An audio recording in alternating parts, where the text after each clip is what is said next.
할렐루야. 성령 충만 대성회 주일마다 오후 2시에 우리 기독교 교육방송 기본 프로그램으로 계속해서 4월부터 시작하여 진행하고 있습니다. 오늘은 특별한 분이 오셨습니다. 2시 강사가 목사님들 훌륭분들이 많이 오셨었는데 훌륭한 중에서도 너무 귀하고 너무 감동적인 인물이시기 때문에 많은 작가들이 손을 내밀었지만 마음에 드는 분을 손잡고 영화를 만들으신 주인공이십니다. 독일 광부로 갔지만은 어려웠던 시절에 간호원들도 단체로 많이 갔습니다. 우리 한국 어려운 역사에 한 페이지 속에 있는 두 분 장로님과 권사님 기적적으로 하나님께서 쓰시려고 마지막 말세에 증인들로 만들어 주시기 위해서 어렵고 힘든 역사 속에서 우리 하나님의 쓰임을 받기 위해서 선택받은 분들이십니다. 역사의 주인공들이기 때문에 우리 한국 방송들이 우리 장로님의 간증을 주시했고 또 영화사들이 주시해서 영화를 만들었는데 주인공이십니다. 배우는 다른 사람 이름으로 나와요. 덕구라고도 나오고 우리 장로님은 너무나도 처절한 고생 가운데서도 하나님의 기적으로 축복을 많이 받으시고 이제 고국에 오셔서 하나님께 영광 돌리기 위해서 간증을 하시기 위해서 우리 방송국에 방문하셨습니다. 바쁜 프로그램이기 때문에 다른 분이 간증하기로 되어 있는 시간을 양보를 하셔서 오늘 우리 기독교 교육방송에 처음으로 출연하셨습니다. 나오실 때 시청자 여러분 마음속으로 기쁨으로 환영하십시오. 눈물로써 이분을 환영해 줘야 됩니다. 우리 대한민국의 역사의 주인공이십니다. 나오실 때 할렐루야로 마음속으로 환영해 주세요. 이제 시작하겠습니다. 할렐루야. 할렐루야. 할렐루야. 감사합니다. 세상에서 가장 위대한 것은 믿음의 사람들입니다. 믿음의 사람들은 두려울 것이 없고 믿음의 사람들은 못하는 일이 없습니다. 저는 원래 불교 신자인 아버지 밑에서 자라면서 정말 어렵게 살아왔습니다. 공부도 못하고 아버지도 생활이 어려웠기 때문에 두메산골 산 1100m가 넘는 산에 올라가서 산전을 파가지고 산전에다가 감자도 심고 옥수수 심고 그렇게 해서 거기서 7년을 살았습니다. 그렇게 살면서 저는 공부라는 것은 할 수가 없었습니다. 거기서 살면서 내 인생을 생각하니 내가 살아야 할 이유가 저는 없었고 또 왜 살아야 되는 건지 그리고 내가 커서 어떻게 이 세상을 헤치고 나갈 것인지 막막한 그런 상황 가운데서 늘 자라왔습니다. 그러다가 또 하나님께서 은혜를 베푸셔가지고 아버지께서 산삼을 캐셔서 산삼 한 뿌리를 캔 거를 팔아가지고 그 마을 바로 밑에 마을에 논 7마지기 밭 15마지기를 샀습니다. 그거를 사가지고 이제 밑에 마을에 내려왔습니다. 마을에 내려올 때는 정말 꿈과 같은 그런 기쁨의 날이었습니다. 그러나 저는 그때 나이가 하면 15이고 또 그래서 학교에는 들어갈 수가 없었습니다. 내 동생은 11살인데 그럼에도 불구하고 국민학교에 들어갈 수 있었습니다. 그러나 저는 아버지 농사일을 도와야 되고 또 하기 때문에 모든 것을 할 수가 없었습니다. 모든 것이 희망이 끊어진 그런 상태였습니다. 그러나 제가 할 수 있는 것은 그저 아버지 일을 돕는 것 그거밖에는 다른 게 없었습니다. 그런데 나도 뭔가는 공부를 해야 하겠는데 공부를 할 수 있는 길은 없었고 이제 그래서 그 마을에 살면서 이제 이렇게 날을 보내는 동안에 그 친구들 둘이 한 번 찾아왔습니다. 야, 성씨가, 너 우리하고 같이 공부 안 할래? 그래서 내가 무슨 공부를 어떻게 하란 말이야? 그랬더니 그 친구가 공부할 길이 있어. 그러면서 저를 이렇게 설득을 했습니다. 그때 시골에서 대학교 나오신 분들이 직장을 얻지 못하고 집에서 노느니 차라리 공부 못하고 있는 우리 시골의 젊은이들을 공부를 시키자. 그래가지고 그분들이 십시일반으로 모여가지고 영어 하는 사람은 영어, 그 다음에 뭐 수학, 국사 이런 걸 이제 그 사람들이 맡아서 하는데 거기에 그거 이름이 그때 고등국민학교라고 그랬습니다. 그 들어가면은 그 학교가 들어가서 중학교와 고등학교 과정을 마치는 그런 이제 건데 그것이 한 2년 하면은 그 과정을 다 마치는 그런 학교였습니다. 제가 이제 거기에 가자고 그러길래 내가 그런 얘기를 했습니다. 이 사람들아, 자네도 알다시피 내가 초등학교도 못 나오는데 어떻게 고등국민학교를 들어가란 말이야. 그랬더니 아니야, 우리도 초등학교 나왔지만 우리도 몰라. 그러니까 처음부터 같이 시작하면 돼. 그래서 제가 그렇게 이야기를 했습니다. 그러면은 선생님한테 한번 여쭤봐. 나 같은 사람도 가능한가. 그래서 친구들이 가서 알아보고 연락을 했습니다. 선생님이 오라고 했으니까 한번 가봐. 그래서 제가 거리가 약 한 40km 되는 거리를 걸어서 찾아갔습니다. 찾아갔더니만 거기에 이제 그 선생님이 저보고 이제 한글을 읽어보라고 했습니다. 그래 한글은 제가 읽을 수 있었습니다. 왜냐하면 한문 공부를 하면서 한글을 같이 했기 때문에 한글은 이제 읽을 수 있었는데 한글을 읽고 난 다음에 이제 그 선생님께서 그러면은 일단 학교에 나와보라고 부탁을 했습니다. 말씀을 하셨습니다. 그래서 학교에 나갔는데 첫날 학교에 나갈 때 이제 친구들이 모든 교과서를 다 준비해가지고 저에게 줬습니다. 그리고 교과서를 들고 학교에 갔는데 첫 시간 첫 수업이 수학이었습니다.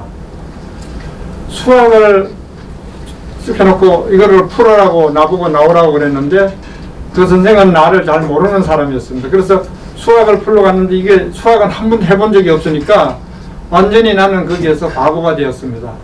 그래서 아예 그만둬야 되겠다 그러고는 있는데 그 다음 시간이 영어 시간이었습니다. 근데 영어 시간은 똑같이 처음부터 시작이니까 A, B, C, D, E, F, G 이걸로 이제 해가지고 그거를 외우는 걸로 시작이었으니까 영어 시간은 같이 할 수가 있었습니다.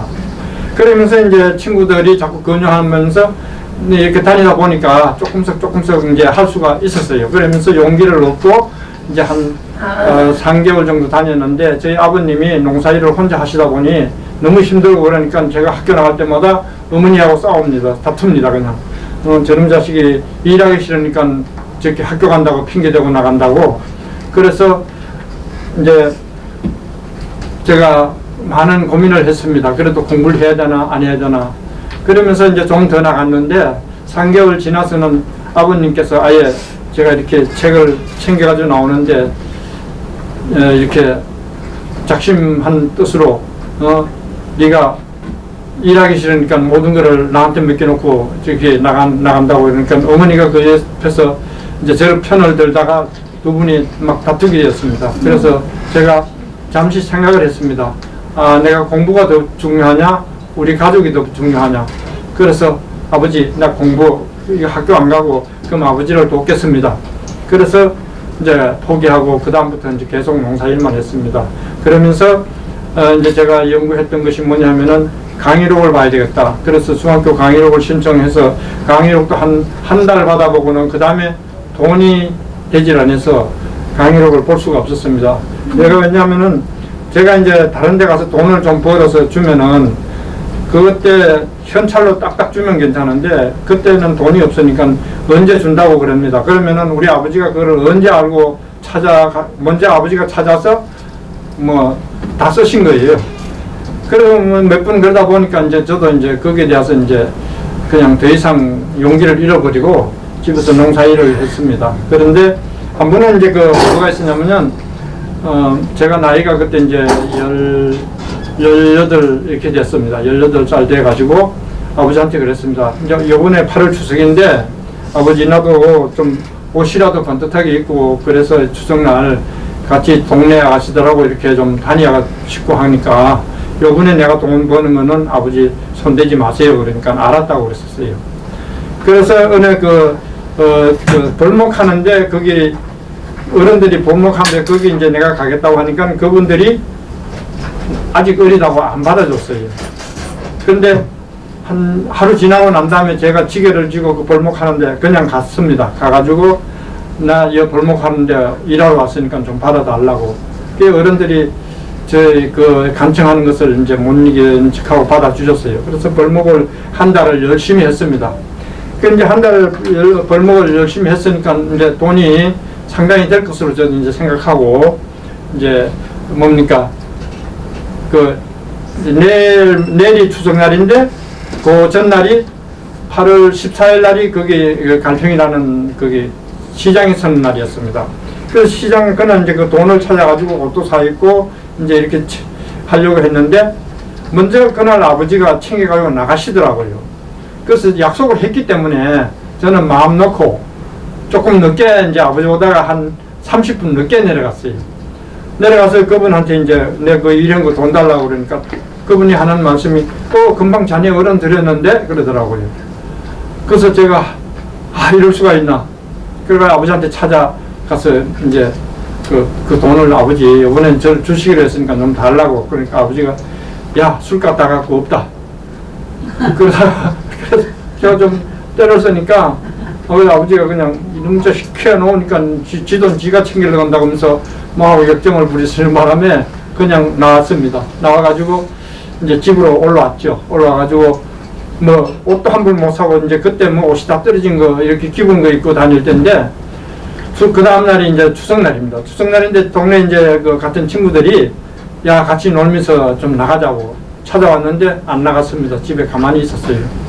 그 집에서 하루 종일 그 이제 마루 위에 걸터 앉아서 라디오만 틀어놓고 있는데 아버지는 이제 그 동네 다니시면서 술을 건하게 드시고 저녁에 들어오셨어요. 들어오셔가지고 뭡니까 이제 제가 그 마루 걸터 앉는 게 보기 싫었던지 막 일 안 하고 앉아 있다고 그래서 뭐 좀 화를 내시길래 제가 조금 반항을 했어요. 그러니까 아버지가 이 지게작대 같은 걸 들고 따라오시길래 그 맞으면 이제 뭐 우리 아버지 성격에 충분히 때리니까 도망을 갔어요. 도망을 가서 피해가지고 조금씩 생각을 하니까 이제는 내가 아버지 품에서 벗어날 때가 됐다 싶어서 다시 돌아왔습니다. 그래서 아버지한테 정중히 말씀드렸습니다. 아버지 이제 아버지가 싫어하는 자식은 떠나겠습니다. 그리고 이제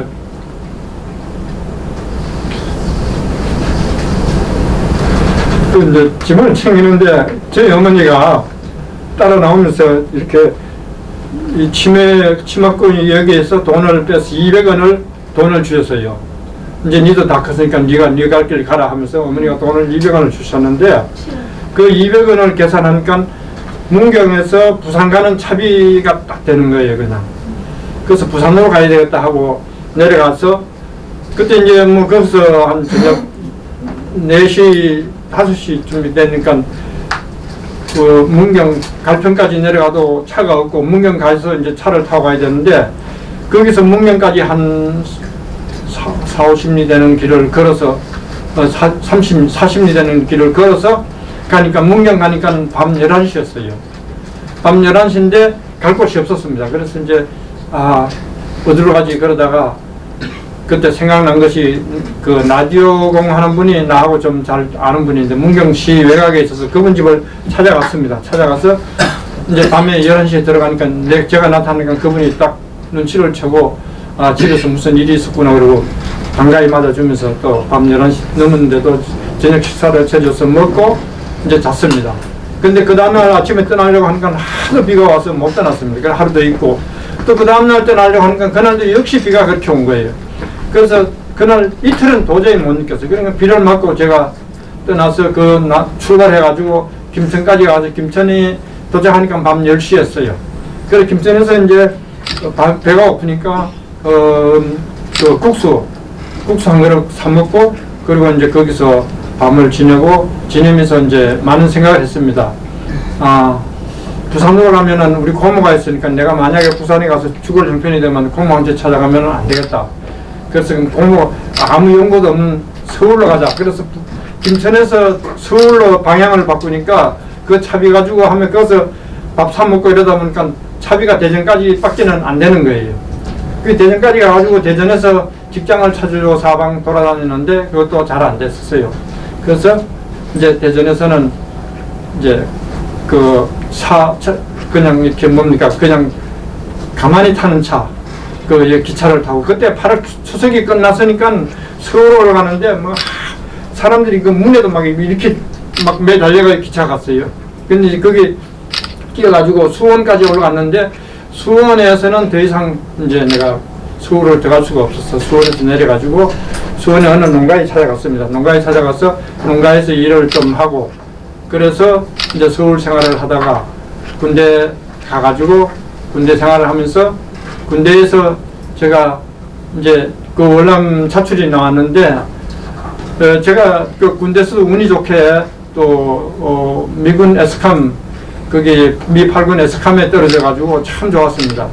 근데 거기 이제 있었는데 그 인사계가 저한테 뭐 요구하는 게 있었는데 그 요구를 제가 거절했습니다. 그랬더니 그 다음날 아침에 인사계가 저를 이렇게 보고 너 월남 가라고 그러길래 제가 월남을 한번 가야 되겠다는 마음을 먹었던 사람이기 때문에 월남 가라는 말에 뭐 굳이 거절할 필요가 없어서 가겠습니다. 그래가지고 월남을 갔습니다. 그 월남 가서 월남 생활하면서 월남에서도 정말 죽을 고비를 몇 번 넘겼지만 하나님께서 그때부터 나는 하나님은 몰랐지만 하나님은 그때부터 저를 지켜주시기 시작했습니다. 그래서 월남에 갔다가 나와가지고 또 한국의 군대 생활이 적성이 맞지 않아가지고 그 다음에 또 두 번째 들어갔습니다. 두 번째 들어가서 월남 생활을 마치고 나왔는데 사실 한국에 오니까 할 일이 없는 거예요. 뭘 해먹고 살지 걱정이 태산이었습니다. 그래서 이제 친구들 만나가지고 야 살길 좀 열어달라. 근데 그 친구들도 역시 자기네들도 같은 고민을 하고 있는 사람들이었습니다. 근데 갑자기 어떤 아는 친구가 오토바이를 타고 저희 시골은 상당히 올라오는 길인데 오토바이를 타고 찾아왔어요. 중앙일보 신문에 광고를 띄가지고 이렇게 왔어요. 그게 뭐냐면 파독 강부 모집이에요.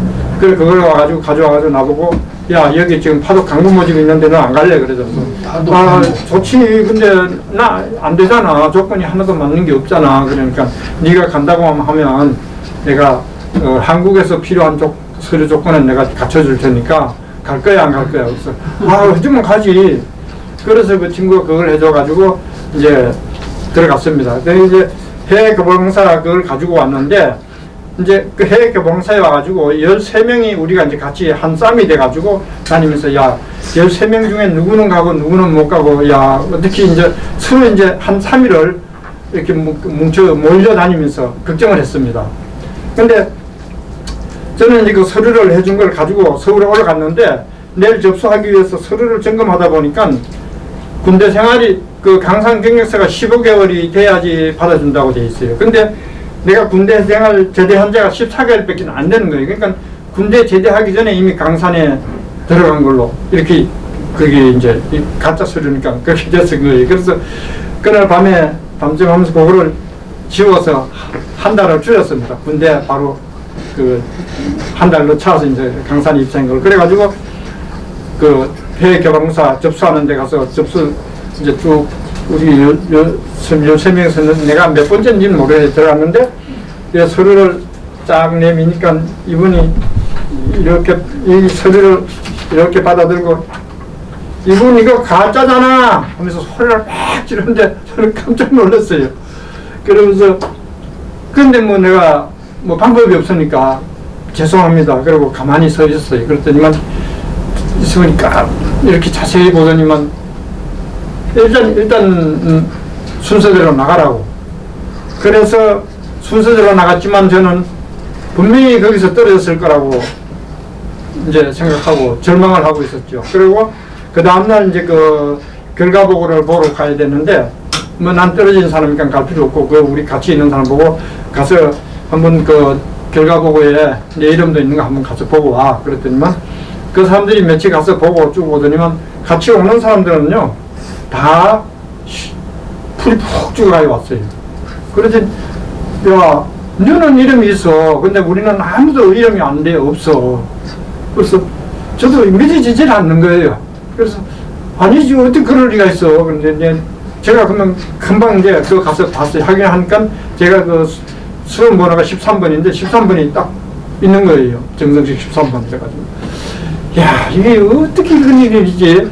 분명히 나는 떨어졌다고 생각했는데, 그렇게 했는데, 보니까 내 앞으로도 뭐 몇 명 전부 그 빵꾸가 하나 있고, 그 중에 내 이름 이렇게 13번 하나 있고, 사람들이 많이 이제 떨어져 있었습니다. 근데 그것을 제가 예수 믿고 난 다음에 하나님께서 그때부터 역사하셨다는 것을 알고 있습니다.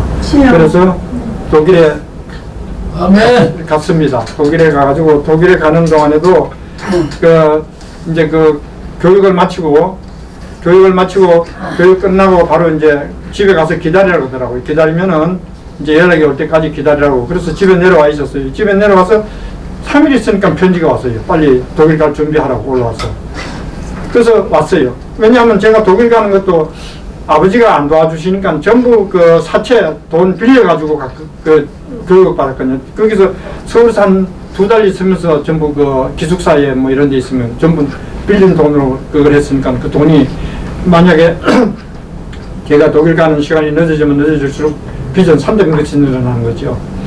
그래 해서 이제 서울에 왔는데, 서울에 와가지고 서울의 친구들이 성별책 해준다고 을지사롱을 전체를 빌려가지고 밤새도록 술 먹고 놀고 그러다가 새벽 2시에요. 그래서 새벽 2시에 이제 야, 지금 아침 6시에 그 동교동에 가야 되는데 지금 지금 가서 좀 자야 돼. 그러니까 그때는 뭡니까 통행금지 시간이니까 그 지배인이 한 사람도 호텔로 이렇게 해가지고는 이제 나눠서 이렇게 잤습니다. 그리고 자고 난 다음에 내가 그 호텔에 들어가가지고 이제 여기서 잠들면 안 된다. 그래가지고 옷을 입은 신발도 신은 채로 이렇게 잠깐 누워있는데 자다가 눈을 딱 뜨니까 6시 반이에요. 6시에 동교동에 가야 되는데 6시 반이에요. 하늘이 노란 거죠. 이제 난 독일 다 갔다. 그래가지고는 막 찾아가고 친구 부인을 만났어. 친구 부인 찾아가고 친구 안 왔냐 그러니까 같이 어디 파티하고 안 들어왔다고. 그래서는 내가 응급결에 제가 지금 돈이 필요한데 지금 택시 타고 가야 되는데 늦어서 택시 타야 되는데 돈이 좀 필요하다고 그러니까 이 친구 부인이 돈을 그때 15,000원을 빼주는 거예요. 그럼 상당히 그때 15,000원 돈이 적은 돈은 아닌 돈 15,000원 딱 빼주고 15,000원 일단 받아가지고 거기서 택시를 타고 동교동에 가니까 동교동에서 이미 출발했죠. 그래서 동교동에서 그 택시 타고 김포공항까지 갔습니다. 김포공항까지 가니까 김포공항에서 그 해외개발공사 직원이 종이를 이렇게 들고 다니면서 정성식 씨 하면서 찾는 거예요. 그러니까 제가 막 저 여기 있습니다. 그래가지고는 가방도 그 기내에 탈 수 있는 거 거기다가 양복 2벌, 속내에 3개, 양발 3컬에 그렇게 다 해요. 그러니까 그 기내에 타는 비행기 그 가방에도 차지 않았어요. 그래가지고 이제 그거 하니까 그분이 딱 보면 아니 당신 그 가방이 다예요. 그래서 예 이거 다예요. 그러는 짐이 너무 적네요. 그래도 뭐 괜찮습니다. 그래서 이제 그거 뭡니까 체크하고 이제 그때 한상준 그 해외개발공사 사장이 이제 그 송별 그거 이제 인사말 하고 그리고 이제 비행기 그때 독일에서 에어프랑스를 전세 내 가지고 이제 우리가 그 비행기를 타고 독일에 갔습니다. 독일에 가가지고 살면서 사실 제가 생각하는 만큼 우리 일이 순탄하지는 않았습니다. 제가 먼저 그동안에 빌린 독일 가기 위해서 서울에서 생활하는 모든 돈을 사채를 빌려가지고 했기 때문에 독일에서 거의 1년 번 거는 거기다가 그 빚 갚아야 됐어요. 그리고 빚 갚고 난 다음에 그 다음에 이제 돈을 모으려고 하니까 돈이 너무 적었어요. 그리고 우리가 그때 독일 간 다음에 한국의 인플레가 너무 많이 돼가지고 그때 번 돈 가지고는 한국에 와서 아무것도 할 수 없는 그런 지경이었습니다. 그래서 고민을 하다가 그때는 이제 간부들은 무조건 3년 마치면 다 나와야 돼요. 근데 간호사들은 혜택을 해가지고 간호사는 연장을 본인이 원하면 항상 연장을 해줬습니다. 그래서 그때는 독일 법이 부부를 갈라놓을 수가 없어요. 그러니까 간호사가 연장이 되어 있는 만큼 남자도 같이 따라서 이제 되는 거예요. 그래서 이제 찾아다니면서 결혼을 한 사람이 저 집사람입니다. 그래서 결혼해가지고 체류를 하면서 독일에 이제 쭉 살아왔는데, 그 살아와가지고 이제 그래가지고 결혼해가지고 살면서, 둘이 이제 결혼하고 날 때는 뭐 좀 처음엔 그런데 서로 이제 부딪히는 거죠. 이제 서로 성김을 받으려고 했어요. 저도 성김을 받으려고 그러고. 근데, 이게, 좀 토닥거리는 중에, 뭐라 그런 게 아니라 자기가 교회 어디 부흥집회가 있는데 간대요. 그래서 저는 기분이 상당히 안 좋았지만, 그래서 갔다 오라. 갔다 오면은 나는 그 순간에 맥주나 좀 사다 놓고 내 마음껏 좀 자유롭게 마실 수 있어서 좋다. 그래서 갔다 오라고 하고 이제 갔어요. 그런데 한 번 갔다 오더니만 또 나가는 거예요. 매주 나가는 거예요. 그래서, 이거 좀 심한데. 그러면 그럼 아예 교회 나갈 때마다 나는 술이나 마시면 되겠다 그랬는데, 한 번은 교회 갔다 오더니만 나보고 다음 주에 목사님이 신방을 오신다고 그래 나보고 기다리고 있으래. 그래서 내가 기분이 엄청 나빠가지고, 아니 내가 미쳤어. 목사님이 뭐라고 내가 거기서 신방하고 기다리고 있어 신방을. 그러면서 그날 그 11월 말이었습니다. 음력. 그런데 양력. 그래가지고 아침에 일찍 이제 나갔어요. 차를 타고 나가가지고는 그 일하는 그 도시에 갔어요. 갔는데 그 가서 보니까 돈을 하나도 안 가져가니까 어디 카피집 앉으실 안에 들어가 있을 데가 없는 거예요. 그러니까 그 추운 날씨에 밖에서 10시간을 그냥 고생 하다가 이제 2시쯤 돼가지고 집에 왔는데, 10시에 오신다고 해서 12시만 가도 가실겠지 했는데 2시까지 기다리고 왔는데 2시에도 기다리고 계시는 거예요. 딱 문을 들어오니까 남자 3분이 딱 앉아 계시는 거예요. 그래서 저 기분이 굉장히 이제 불쾌했죠. 그래서 내가 들어오면서 아주 불쾌한 표정을 딱 이렇게 나타내면서 들어왔습니다. 근데 목사님께서 예수를 아시냐고 그래서, 저는 불교 신자이기 때문에 예수 필요 없습니다. 이제 그랬어요. 그러니까 목사님께서, 저기 불교보다는 예수를 믿어야지 구원을 얻습니다. 그러니까 그거는 어느 정도는 하는 말 아닙니까? 제가 이제 그렇게 하니까 목사님이 더 이상 얘기를 안 하셨어요. 그리고 이제 제 아내가 며칠 좀 더 나가다가 한 번은 주일날인데 주일날 그걸 생각을 못하고 있는데, 오늘 내가 점심 한 끼 맛있게 사줄게. 같이 안 갈래? 그러더라고. 그래서 가지 뭐 그러고 따라서 나섰어요. 나라가 주적주적 따라갔는데 차를 뭐 2번이나 3번이나 갈아타면서 가는데, 여기는 식당 있는 데가 아니잖아. 도대체 어디로 가는 거야? 무슨 밥을 먹는데 이렇게 가? 그러면서 이제 투덜거리면서 따라갔어요. 이거 따라가면 여기 좋은 데 있어.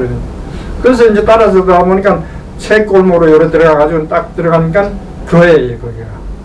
교회인데 밤에 약속이 돼 있으니까 그 목사님하고 그 2분이 아마 이 얘기가 돼 있으니까 기다리고 있었던 것 같아요. 제가 딱 나타나니까 막 반가워하면서 악수를 하고 막 이렇게 하는 바람에, 이거 내가 쏘갔구나.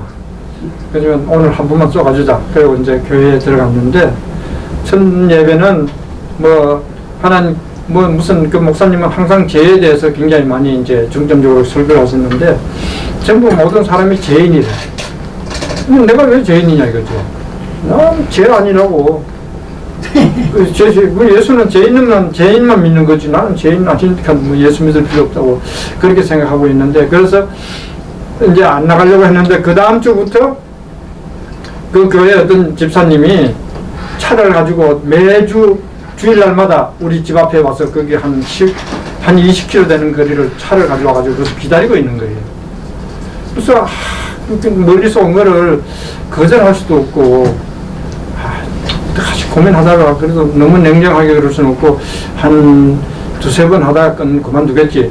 그러고 이제 따라갔습니다. 그러다 보니까 한 2달 반, 2달 정도 그렇게 했어요. 그러다 보니까 이제 교회 끝나면은 이제 그 성도들 집에 가서 밥도 먹고 뭐 이렇게 시작하고 조금 이제 낯이 있고 친해졌어요. 그런데도 예배 시간만은 저한테는 너무 힘들었어요. 예배 시간에 왜 이렇게 잠이 잘 오는지 잠 오지. 그리고 무슨 말인지를 모르겠어요, 설교에.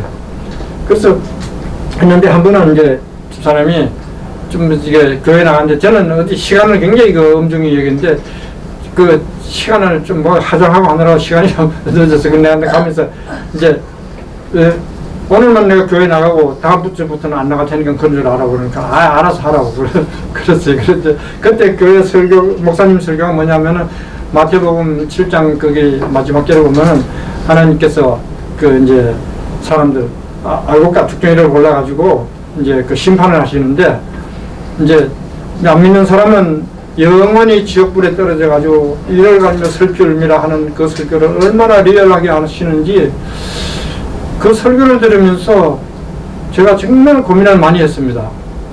야, 정말 지옥과 천국이 있는 건가? 정말 있는 건가? 근데 영원히 있다는 거는 조금은 이제 인식을 했습니다. 왜냐하면 무당들이 굿하는 걸 봤어. 그래 이제 그거 했는데 그러고 난 다음에 이 죽음이 이제 두려운 거예요. 지옥 가는 게. 그래서 그 다음에 이제 교회를 나갔어요. 나가서 조금 이제 나가서 교회를 하고 그 다음에 그러고 난 다음에 이제 그 다음에 이제 목사님께서 창세기 12장 1절에서 3절 말씀을 하셨습니다. 거기 보면은 하나님께서 아브라함에게 찾아오셔가지고 그러죠. 너는 너희 아비 일가 친척집을 떠나서 내가 내게 지시할 땅으로 가라. 그리하면 내가 너를 번성하게 하고 네가 밟는 땅을 내가 너에게 주리라. 그렇게 이제 하나님이 약속을 하시면서 뭐라 그런 게 아니라 너를 축복하는 자에게 축복하고 너를 저주하는 자에게 저주하리니 네가 복의 근원이 될지라. 이 말씀을 설교를 하시는데 그거를 들으면서 정말 내가 진짜로 좀 믿어봐야 되겠다. 그래서 믿음을 결단을 하고 그 전까지만 해도 제가 술을 이렇게 먹으면서 교회를 나갔습니다. 근데 창세기 12장 1절에서 3절 말씀, 그 말씀을 듣고 난 다음에는 내가 술을 딱 끊기로 결단을 하고 이제 했습니다. 근데 술을 끊기로 하니까 술 먹는 사람들이 많이 찾아오지 또. 그 주일날 되면 술병 들고 들어오면 술병 받아서 얹어놓고 아침에 이제 근사님 보고 밥을 하락해서 밥을 먹고 야, 나 지금 교회 나가는데 너도 한번 가봐. 그래서 교회 데려가면은 이제 그 사람들은 거의 한 번 만나면 그 다음에 다시는 안 오는 거예요. 그러니까 오는 사람마다 이제 그렇게 했어요. 그래서 이제 소문이 성씨 그 사람 돌았던데 뭐 미쳤던데 이러면서 이제 소문이 나쁘게 났습니다. 그리고 이제 그때부터 사람들이 이제 나를 핍박을 하기 시작했어요. 예수 그렇게 믿는 거 아니라고. 네. 그런데 그래도 뭐 내가 이제 나는 일단 성경대로 한번 믿어보고 싶었어요. 성경대로. 할 수 있는 대로 내가 성경대로 한번 믿어보기로. 그래서 하나님이 주일 성서를 하라면 주일 성서 끝까지 하고 또 하나님께서 하지 말라는 거는 안 하는 걸로 그래서 제가 했는데 그렇게 이제 신앙생활을 하다 보니까 제가 뭐가 문제가 있냐면 이제 그 술 먹는 친구들 모든 친구들을 다 끊어야 돼요. 그 친구들을 끊지 않고는 제가 저걸 할 수가 없습니다. 그래서 제가 죄송합니다.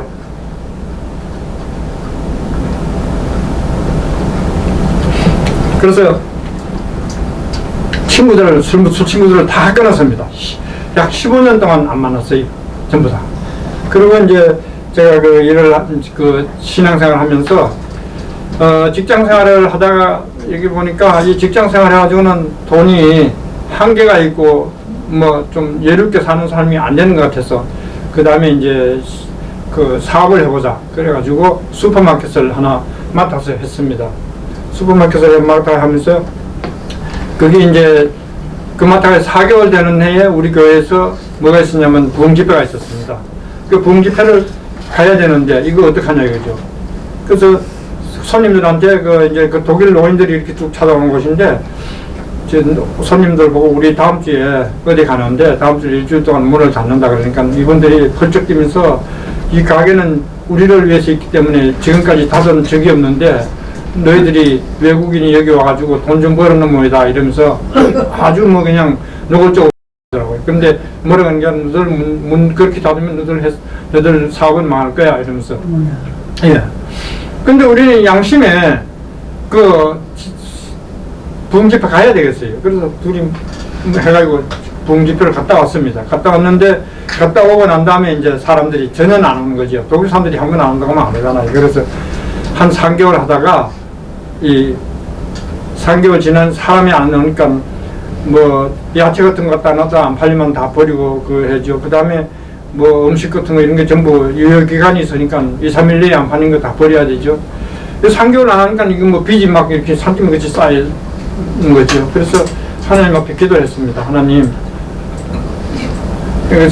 일주일을 금식 기도를 작정하고 하려고 했는데 4일 하니까 더 이상은 못하겠어요. 4일 하고는 끝나는 날, 그 목요일 날인데 목요일 날 이제 그 가게에 앉아 있는데 이따가 이제 권사님은 밥하러 점심 준비하러 가고 나는 이제 우리 둘째 애가 유치원에 있으니까 유치원에 가서 걔를 데리고 와가지고 들어와서 들어오면서 차를 딱 대고 그 가게 이렇게 문을 보니까 유리문이 보니까 유리문이 새카만 거예요. 그래서 이게 뭐지 이러고 보니까 그 가게 안에 불이 나가지고 이제 막 타고 있는 거예요. 그래서 이 문을 열면 이제 공기가 들어가면 불이 확 붙을 것 같아가지고 이제 문을 못 열고 그걸 보는 순간에 제 마음에 원망이 확 이렇게 치미는 거예요. 그냥 하나님, 내가 4일 동안 죽을 힘을 다해서 금식까지 했는데 이렇게 하십니까?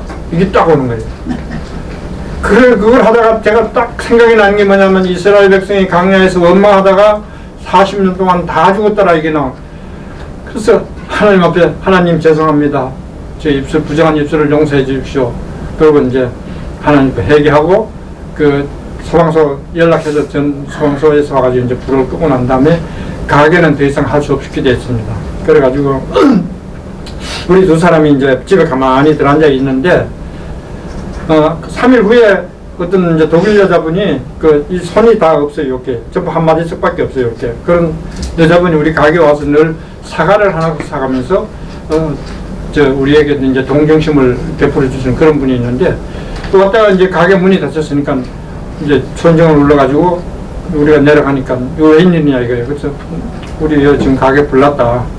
그러면 뭐 대책이 있냐? 대책이 없다. 그러면은 내가 너 그 서류를 가게에 대한 모든 서류를 한번 조사를 해도 괜찮겠냐 그래서 그래라고 그 여자분이 와서 서류를 쭉 찾아가지고 그 서류에서 뭐 종이 한 장 딱 빼들면서 이 서류가 도움이 될지 모르겠다면서 그 서류가 이제 보험입니다. 보험 드는 거. 우리는 이제 그것도 잘 몰랐죠. 그 보험을 해가지고 여자분이 편지를 그거를 거의 6시간 7시간 이렇게 오랫동안 그 편지를 써가지고 보냈어요. 그래가지고 보험회사에서 와가지고 보험회사에서도 정말 잘 해줘서 80% 막 이렇게 한 2,000마르크를 더 오늘 자기네들이 더 붙여가지고 그래가지고 그 가게 산값의 그 이상으로 이제 돈을 보상받았습니다. 그리고 이제 제가 또 이제 그 다음에 이제 그걸 계속하지 않고 식당을 했어요. 식당을 하는데 그 식당을 하고 나니까 식당에서 또 뭐가 문제냐면은 주일날을 이제 장사를 하는데 주일날 문을 열어야 되는 거예요. 근데 이걸 이미 식당은 다 사고 난 다음에 주일날에 장사를 해야 된다는 거니까 주일 성수를 이걸 못 하는 거예요. 그래서 하나님 앞에 하나님 내가 일주일만 잠시 1년만 주일 성수를 못 하고 그 다음부터는 하겠습니다. 그래가지고 1년을 딱 지키고 그 다음에 주일날 문을 닫으니까 장사가 안 되는 거예요. 다 안 되는 거예요. 그리고 그 식당도 결국 망하게 됐습니다.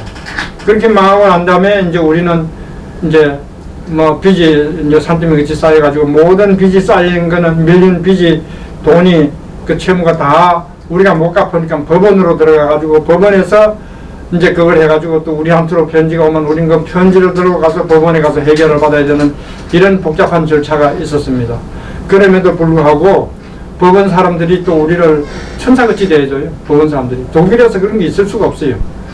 뭐 법원 사람들이 돈 없으면 뭐 어떡하냐 뭐 있는 대로 갚아라 그러고 이제 그래서 봐주고 그래서 이제 법원에 했는데 그렇게 하면서 제가 이제 생활을 쭉 하면서 제가 뭘 느끼냐 하면은요 하나님은 바보 같은 짓을 하더라도 하나님이 기뻐하시는 일을 하려고 하고 그대로 살려고 하는 사람에게는 하나님이 절대로 무관심하지 않는다는 것을 저는 경험했습니다. 아멘. 그래서 그 식당을 통해서도 하나님이 그 식당을 통해서 제가 뭐 했냐면 루프탄자에 취직을 하게 돼가지고 루프탄자에서 그 독일 항공회사 거기서 취직을 하면서 거기에서 정말 거기서 또 대우 받아가면서 그 취직하니까 우리 가족이 다음 우리 자녀들까지 비행기값 10%만 내면은 어디든지 갈 수 있는 혜택을 누리게 됐습니다.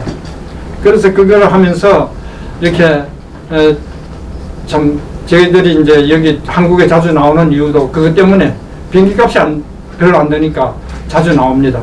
그렇게 이제 하나님께서 저희들에게 보상을 해주셨습니다. 제가 이거 감정을 다 하려고 하면 너무 이제 이게 참 방대하기 때문에 짧게 이제 마무리하려고 합니다. 그래서 제가 분명히 말씀드리는 것은 말씀대로 한번 살아보십시오. 말씀대로 살아봐서 안 되면은 제가 책임지겠습니다. 하나님은 말씀대로 사는 사람을 하나님이 책임지시고 하나님이 갚아주십니다. 아멘. 성경에 보면은 분명히 하나님은 우리가 행위대로 갚아주신다고 약속하셨습니다. 아멘. 우리는 그거를 믿고 예수를 믿어야 됩니다. 아멘. 우리가 이 땅에서 행복을 못 누린다 할지라도 천국에 가서 우리가 받을 영광은 말로 할 수 없을 만큼 아름다운 영광을 누린다는 것. 그 영광이라는 것은 영원한 것입니다. 일시적인 것이 아닙니다. 저는 그 영광을 바라보고 지금도 살아가고 있습니다. 내가 천국에 가서 주님과 같은 삶을, 예수님이 그랬잖아요. 내가 너희들 부활하면 다 나와 같이 된다고. 그 영광, 그런 기대를 가지고 사는 우리는요, 절대로 실망할 수 없습니다. 절대로 우리는 자살할 수 없습니다. 아멘. 어떤 어려움에도 우리는 이길 수 있습니다. 아멘. 살아있는 사람에게는 항상 기회가 있습니다. 죽은 사람은 끝입니다. 여러분 힘내십시오. 힘들다고 포기하지 마십시오. 아멘. 하나님은 여러분을 붙잡고 계시고 여러분을 지키십니다. 이사야 41장 10절에 오면은 두려워하지 마라. 내가 너와 함께함이라. 나의 오른손으로 너를 붙들리라. 참으로 너를 도와주리라.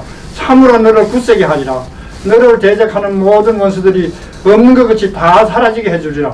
하나님께서 약속하셨습니다. 아멘. 이런 축복이 우리 모두에게 임하시기를 간절히 소원합니다. 아멘. 감사합니다.